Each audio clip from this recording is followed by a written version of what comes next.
Hey guys, so yesterday I finally went and saw the new action movie, The Meg. Um, this was a movie that I wasn't. I was looking forward to it mainly for one reason and one reason only. Other than that, I do like shark movies, like a lot of people. Uh, it looked like the trailers looked like it was going to be a fun little flick, but it's like, hey, it's got Statham in it. That was pretty much the biggest selling point for me. I was like, I fucking love Jason Statham. He's one of my favorite action stars out there. And it's been a while since I was like, when's the last time I've seen him in anything? It's been a while. Like in a main or a starring role, other than the Fast and Furious movies. It feels like it's been a while. But maybe I'm wrong. But I'm like, it looks like it's one of those. It looks like it's gonna be a ridiculous fun little B movie, kind of as a tribute to classic B movies, like a giant fucking shark. I was kind of bummed when I heard it was gonna be PG-13. It's like we should just go full blown R or hard R with this fucking thing. I think you could have a lot of fun with it. But it's like, maybe it'll be pretty decent. And this is actually the first movie I seen. I went and saw it in 3D, and it was the first movie since The Last Jedi that I saw in 3D. And so, what did I think of it? It was okay. Honestly, it was fine. It wasn't great. It wasn't bad. It was just okay. I really didn't have much feeling about it after it. I was like, there was things that worked about it, but there were also things that didn't work so much about it. It was pretty much exactly what I expected, but it could have been better. Like I said, it just could have been a little bit better. I'll go into the positives. I liked Statham. Statham fucking can carry a fucking movie. Like I said, Statham, as I expected, was the best part of this movie. He's just a charismatic, likable guy who can fuck. It looks like he can fuck you up at any fucking point.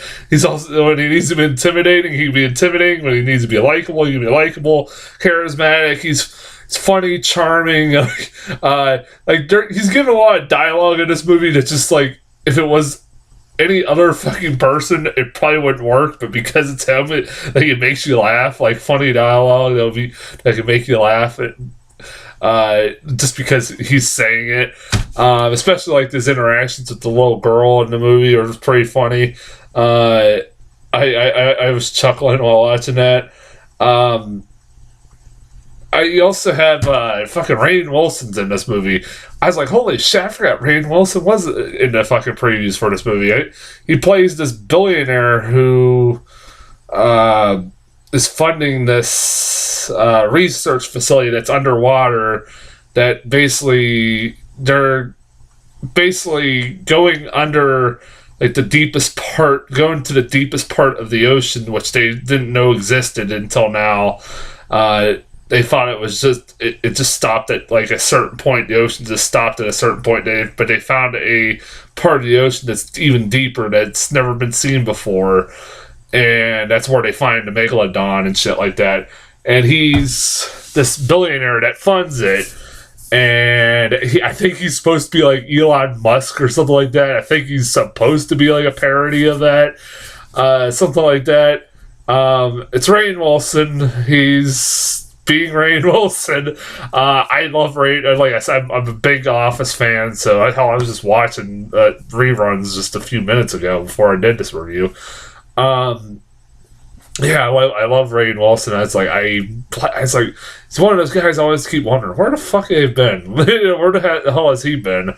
And he's fine in this movie. You got quite a good, decent cast in this movie. Like, those are the two big stars out of the whole movie, really.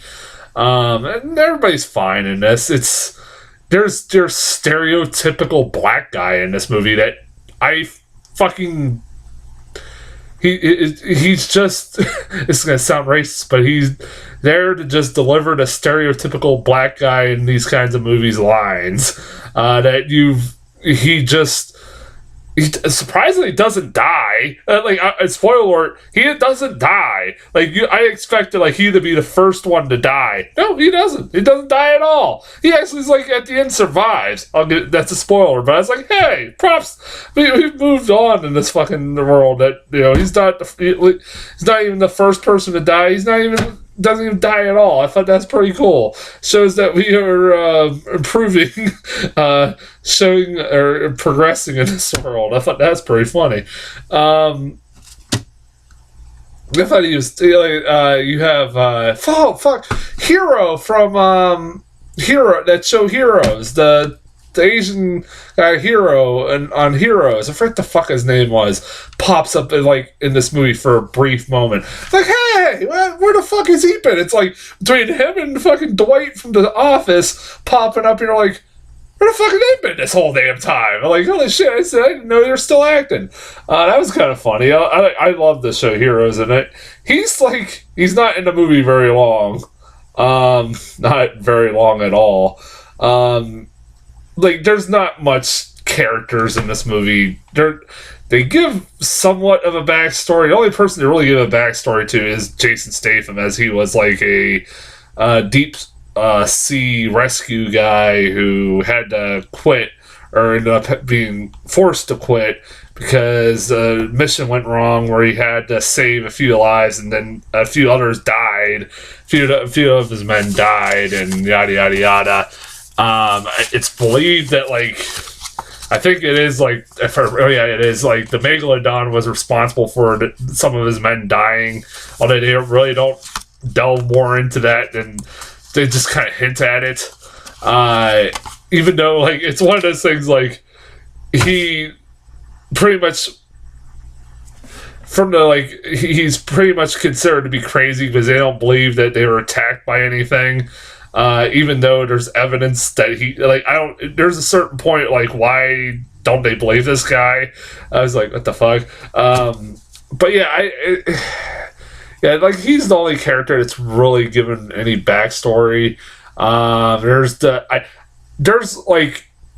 He has an ex-wife in this movie that her whole purpose of this movie is for him to save her at the beginning of the movie, and that's it. I was like, okay, it's gonna be one of those he and his ex-wife get back together, yada yada yada. No, she's just there. She is just a background character. He ends up developing a relationship with this Asian girl, scientist girl, or marine biologist girl, or something like that, and her daughter. And I'm like, oh, what was the point of him having an ex-wife? What was the point? I was like, that was really stupid. Her character was pointless. They share maybe one scene or one or two scenes together. I mean, that's pretty funny and really pointless. What was the point of having a backstory of him having an ex-wife on this expedition? I don't know. This movie, when I say it could have been better, I think it didn't embrace the goofiness enough. I felt with this concept, I thought it could have gone full blown, embracing the goofiness a little bit more. The one thing I was thinking while watching this movie is what they could have done. Like I said in before I started getting into my thoughts of the movie, I thought they should have just make it a hard R, because there's a scene towards the end of the movie where of course the Megalodon ends up getting close, or getting in the waters where there's a beach of gets pretty much starts swimming towards a beach, and there's a bunch of people in this water at this beach, and of course you're like, all right, you're gonna get just mass fucking people getting eaten and everything else like that, but because it's fucking rated R, it's there's PG-13, there's really not much blood, and if there is, it's CGI blood. I'm like, this could have been Piranha 3D, it could have had fun with the idea and just kind of embraced the stupidity of the idea, but nope, it just it's PG-13, so we can't really show any blood, and there's not much. If there is, it's CGI.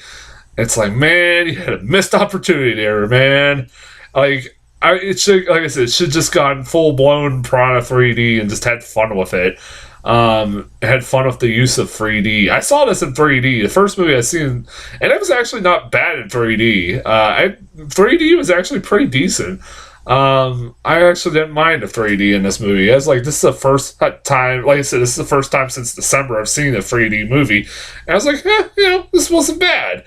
There was like only one showtime in 3D. Like, they're pretty much, 3D is dying.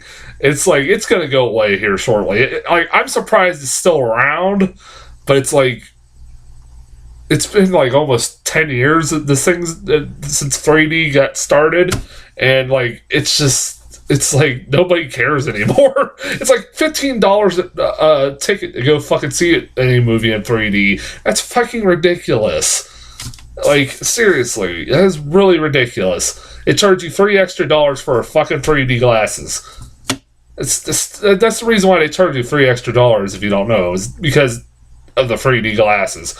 Which just begs the question: can't you just reuse them every time you go see a new 3D movie? No, they would still charge you $3.